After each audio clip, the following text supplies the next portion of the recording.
চিন্তা করলে অবাক হতে হয়, মাত্র ৩.৫ বছরে তিনি সেই ধ্বংসপ্রায় বাংলাদেশকে তিনি বিশ্বের বুকে একটি সম্মানজনক জাতি হিসাবে পুনঃপ্রতিষ্ঠা।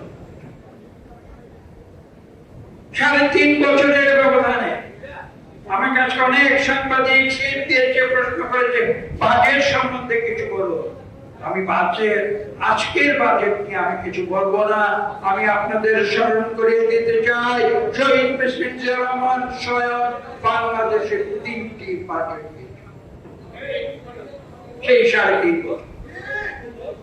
এবং আমার নিজের ব্যক্তিগতভাবে সৌভাগ্য হয়েছিল সেই ৩টি বাজেটের একটি বাজেট ভাষণে তৎকালীন সংসদ, যেটা আপনার তেজগাঁওয়ে ছিল, সেখানে আমার স্বয়ং উপস্থিত থাকার সৌভাগ্য।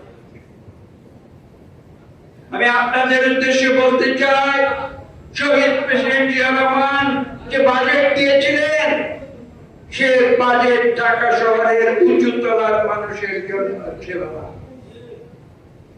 সেই বাজেট ছিল বাংলাদেশের খেটে খাওয়া তৃণমূলের গ্রামে গঞ্জের মানুষের। এবং এখানে বলতে হয়, তার সেই বাজেটের ফলশ্রুতিতে ৭২-৭৫-এর ধ্বংসপ্রায় বাংলাদেশ অর্থনৈতিক ভাবে মেরুদণ্ড সোজা করে দাঁড়িয়ে একটি কথা গল্প আজকের তরুণ সমাজ, আজকের নতুন প্রজন্ম জানে না। এখানে যারা মুরব্বিয়ান যারা আছেন তারা জানতে পারেন। এখানে ৭২-৭৫-এ বাংলাদেশ সম্বন্ধে আমেরিকার পররাষ্ট্র মন্ত্রী বলেছিলেন যে তলাবিহীন ঝুড়ি বাংলাদেশ।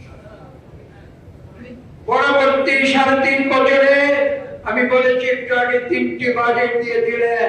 সেই সময়, সেই স্বল্প সময়ের ভিতরে তিনি যখন বাংলাদেশের অর্থনীতিকে তিনি যখন মুক্ত বাজার অর্থনীতিতে রূপান্তরিত করেন, এদেশে যখন তিনি গার্মেন্টস শিল্পের সূচনা করেন, এদেশে যখন তিনি বৈদেশিক মুদ্রার প্রবাহ সৃষ্টি করেন, বিদেশে আমাদের কর্মজীবীদের প্রেরণ করে, তার মাধ্যমে তিনি বাংলাদেশের রূপান্তরের পরে সেই আমেরিকা কি বলেছিল, সেই আমেরিকার বিখ্যাত পত্রিকা টাইম ম্যাগাজিনে বলেছিল, শহীদ প্রেসিডেন্ট জিয়া রহমান তিনি বাস্কেট কেসকে একটি সাকসেস কেস